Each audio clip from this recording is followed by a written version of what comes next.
वारुळाच्या आतमध्ये मात्र तापमान किती आहे तुम्हाला सांगितलं तर नवल वाटेल. तर साधारणपणे 20 ते 22 डिग्री तापमान हे वारुळाच्या शेवटच्या कप्प्यामध्ये असतं, जिथं राणी असते. राणी या वारुळात एकच असते, त्याला राणी मुंगी म्हणतो आपण.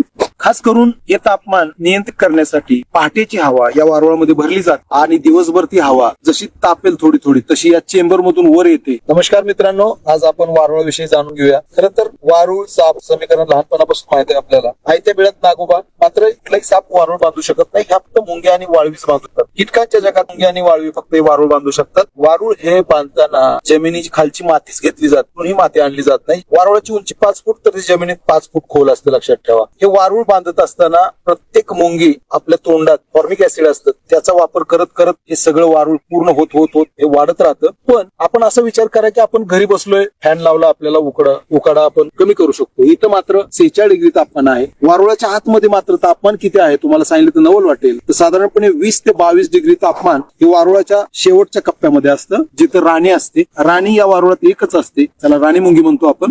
खास करून हे तापमान नियंत्रित करण्यासाठी पहाटेची हवा या वारुळामध्ये भरली जाते आणि दिवसभर ती हवा जशी तापेल थोडी थोडी तशी या चेंबर मधून वर येते. मात्र जी थंड हवा आहे ती दिवसभर त्यांना पुरेल एवढी थंड हवा आतमध्ये असते. दिवसभरात जास्त ऊन आणि जास्त थंडीच्या कालावधीत मुंग्या काम करत नाहीत किंवा जास्त पावसात मुंग्या कधीही काम करत नाहीत. नंतर खूप मोठ्या प्रमाणात ते काम करत राहतात. खास करून या वारुळाचा विचार केला तर मुंग्या बाहेर दिसत आहेत कुठेतरी एखादी, याचा अर्थ हे मुंग्यांचं वारुळ आहे. आणि मुंग्या ह्या साधारणपणे 40 ते 45 लाख मुंग्या एका वारुळात असतात असं संशोधकांचा दावा आहे. जसं वारुळ मोठं होईल तशी त्यांची संख्या वाढत राहते. एवढं मोठं वारुळ याचा अर्थ 200 डायमीटर परिसरामध्ये ह्या मुंग्या फिरत असतात. आणि खास करून मुंग्या असतील तरच आपण जगामध्ये शेती करू शकतो, मुंग्या नसतील तर ती शेती नापीक असते, लक्षात ठेवा. त्याच्यामुळे आपल्या भविष्यात शेती करायची असेल तर अशा प्रकारची वारुळ वाचली पाहिजेत. मुंग्या स्वतःही शेती करतात, मुंग्या स्वतः गोपालन करतात, मुंग्या प्रचंड मोठी युद्धही खेळू शकतात. हे वारुळ म्हणजे गाव आहे, लक्षात ठेवा. आणि म्हणून यांना जपणं हे नितांत गरजेचं आहे. नागपंचमी सारखा सण साजरा करतो त्यावेळेला आपण लाह्या बतास यांच्या समोर ठेवतो, कारण हे मुंग्यांचं खाद्य असतं. मुंग्या शाकाहारी आहेत, साप मांसाहारी आहेत. मात्र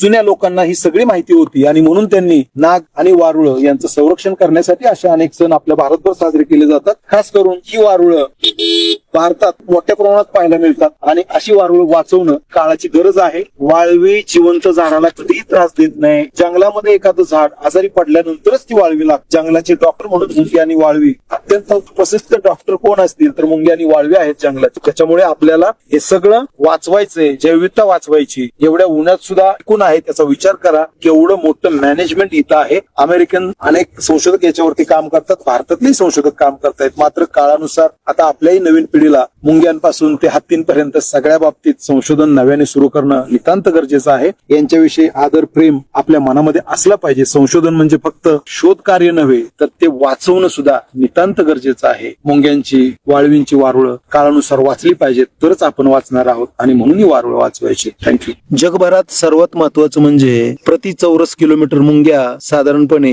50 टन खत निर्मिती करतात. त्यामुळेच आपण आज जैविक शेतीकडे वळणार आहोत. अन्यथा मुंग्यांनी जर खत निर्मिती केली नाही तर आपण कधीही जगामध्ये जैविक शेती करू शकत नाही. आणि म्हणून अशा वेगवेगळ्या वारुळांना वाचवा. एक वारुळ वाचवायचं म्हणजे कित्येक लाख मुंग्यांना वाचवणं आहे. हे बारकाईने आपण अभ्यासलं पाहिजे, प्रत्येकाने लक्षात घेतलं पाहिजे. ती काळाची गरज आहे. धन्यवाद.